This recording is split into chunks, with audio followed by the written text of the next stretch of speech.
Sabemos que esta política de la apertura económica se instaura en Colombia en el cuatrienio del 90, de 1990 al 94, cuando estaba al frente del gobierno el presidente César Gaviria, y eso le significó al sector textil-confección una inversión en las cifras exportadoras con respecto a las importadoras. Es decir, el país pasó a ser un país altamente exportador a ser un país altamente importador de prendas de vestir, pasando inclusive a llegar a importar el 13.000% con respecto a lo que se exportaba, ¿sí?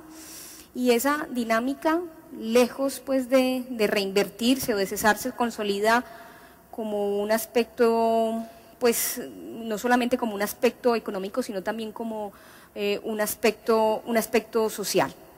Desde la implementación de esa estrategia, al país han entrado innumerables marcas que han gozado internacionalmente de bastante prestigio y posicionamiento, principalmente por sus estrategias de penetración en los mercados, cuyos mensajes, tanto implícitos como explícitos, son de exclusividad y permanente cambio.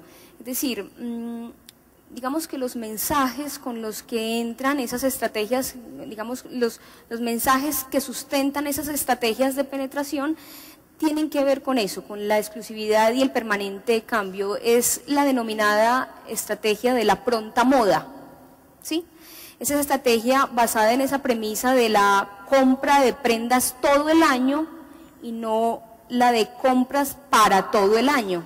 Eso es un concepto bien interesante, que eso apunta esencialmente a suplir en el consumidor necesidades más de orden social que necesidades de orden funcional, ¿sí? O sea, ese asunto de prendas, comprar prendas todo el año y no prendas para todo el año, implica que la persona pueda estar renovando, ¿cierto? Pueda estar cambiando, y eso nos está hablando de necesidades más de orden social que funcional, y ahorita voy a volver sobre ello.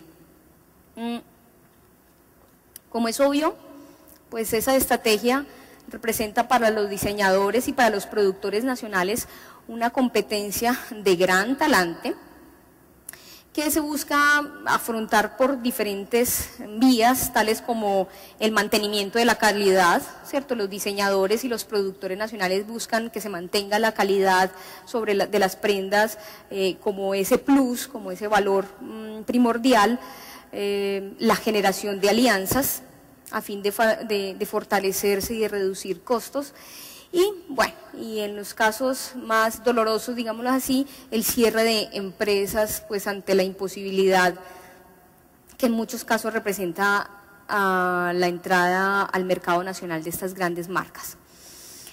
Todo ello, además, sin contar con otros tres elementos que se suman como a esta competitividad que podía casi que nombrarse como bastante agreste, bastante difícil, y es que, mírenlo de esta manera, se quiera o no, se haga consciente o no, se haga intencional o no,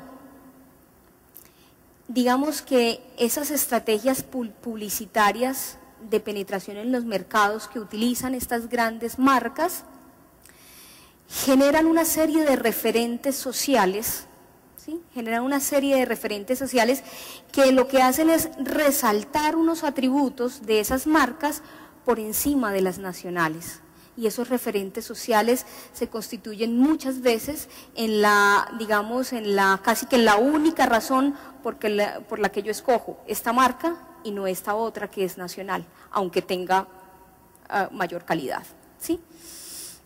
Segundo, entonces primero tenemos esos referentes sociales. Segundo, una de las cosas que surgió dentro de ese proceso de investigación fue darnos cuenta que, digamos, muchas de estas marcas internacionalmente reconocidas importan las prendas listas, terminadas, desde, digamos, se confeccionan en sus casas matrices y luego se importan.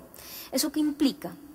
Implica que las estrategias de las maquilas o la utilización de insumos nacionales a veces no es la esperada, ¿cierto? Y eso pues afecta asuntos económicos del país. Y por último hay un elemento bien interesante, y es que muchas de las empresas de este sector no se han formalizado. Es decir, hay muchísimas empresas, muchas empresas dedicadas al sector textil, confección, pero no se han formalizado, ante los organismos que tendrían que hacerlo, Cámara de Comercio, Superintendencia de Industria y Comercio, DIAN, etcétera. Al no estar formalizadas, esto pues trae como consecuencia las pocas oportunidades de participación en las dinámicas mercantiles del país. Es decir, si usted no está formalizado ante las entidades que se le exige que usted esté formalizado, usted no puede participar en esas dinámicas mercantiles. Esto entonces, como para que nos demos cuenta un poco que este es el primer escollo más importante, el primer, digamos, sí, no tengo otra manera de nombrarlo en este momento, es el primer escollo con el que el sector textil, confección en Antioquia se ve enfrentado, y en Colombia a nivel general se ve enfrentado y choca fuertemente, y que tiene que buscar entonces una permanente construcción de estrategias para poderlo afrontar. Esto entonces nos da entrada a el punto, digamos, central de lo que quiero conversar con ustedes hoy, este asunto de la piratería. ¿Y por qué lo nombro así? Del rebusque colombiano a una práctica validada en el consumo. Vamos a mirar qué es lo que pasa. Digamos que el fenómeno de la piratería vamos a entenderla en este contexto como esa copia ilegal de prendas, de vestidos, de vestir a precios bajos, y esa práctica se ha instaurado en las dinámicas mercantiles a lo largo y a lo ancho del planeta. O sea, no nos quedemos con la idea de que eso solamente se hace en Colombia. Eso se ha instaurado a lo largo y a lo ancho del planeta, pero efectivamente Colombia no escapa pues como a este tipo de dinámicas. Pero esas dinámicas tienen que ser vistas desde dos frentes distintos, que si bien apuntan a un mismo mercado, implica dos estructuras un poco diferentes. De un lado vamos a tener entonces las copias ilegales, la piratería que viene dada por que es producida, digámoslo así, en los mercados asiáticos, lo que se produce sobre todo en China, ¿sí? Pero de otro lado también nos vamos a encontrar con lo que se hace aquí, ¿cierto? Vamos a mirar un poco cuáles son las implicaciones de ambas prácticas. Voy a hablar un poco acerca de lo que sucede con eso que viene de esos mercados asiáticos. Digamos que esta penetración de estos productos, como bien se sabe, pues solamente tiene una vía, y esa vía es el contrabando, ¿sí? Como les digo, proviene principalmente de los mercados asiáticos, principalmente de China. Pero sabemos que hay una cosa, y digo que sabemos porque es un poco más o menos como Vox Populi, que digamos que su alta competitividad radica en los muy bajos costos que alcanzan cuando llegan al consumidor final, y que esos muy bajos costos radican en una cosa fundamental, y es en el valor tan bajo que se le da a la mano de obra en estos mercados, ¿cierto? Sabemos que la mano de obra en estos mercados asiáticos es pagada muy bajo, y eso entonces hace que las prendas finalmente también tengan muy bajos costos, ¿de acuerdo? Ahora bien, ¿qué pasa? Resulta que una vez que estas prendas ingresan al país, encuentran pues un terreno bastante expedito, bastante fácil para su distribución. Pues sabemos que dentro del país hay muchas personas dedicadas a lo que llamamos el empleo informal, o a lo que llamaríamos en nuestro argot popular el rebusque, ¿cierto?